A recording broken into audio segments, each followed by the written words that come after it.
Dreamscape presents The Oyster Thief by Sonia Faruqi. Narrated by Ezzo. Zone 1. Sunlight. 1. Fire and water.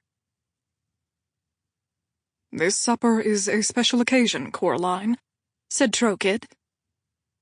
Coralline frowned at her father.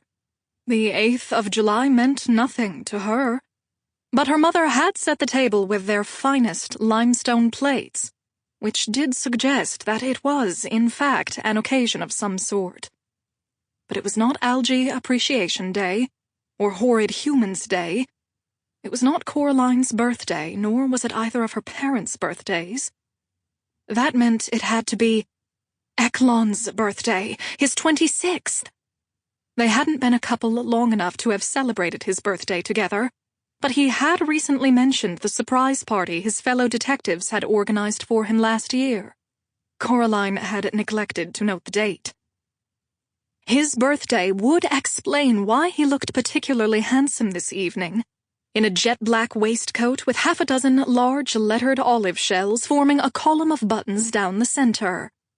Coraline's mother was also elegantly attired, in a white corset with wispy sleeves that fluttered gently about her shoulders, as was Coraline's father, in a new tan waistcoat. Come to think of it, Coralline herself was also well-dressed, though it was not intentional on her part.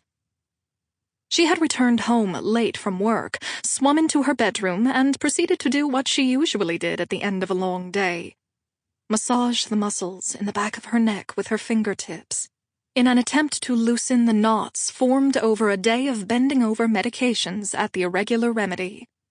She had then burrowed under her blanket and, closing her eyes, had thought of her most unusual patient of the day, 91-year-old mermaid Mola, who suffered from dementia, and whose memories of her husband kept falling as irreversibly out of her mind as her molars had fallen out of her mouth.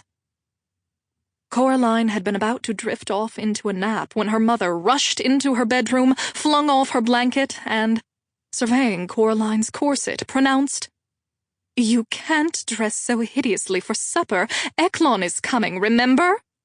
Her mother then handed her a new corset she had sewn for her, with emerald vines that met and separated over a glistening bronze fabric that precisely matched the bronze scales of Coraline's tail.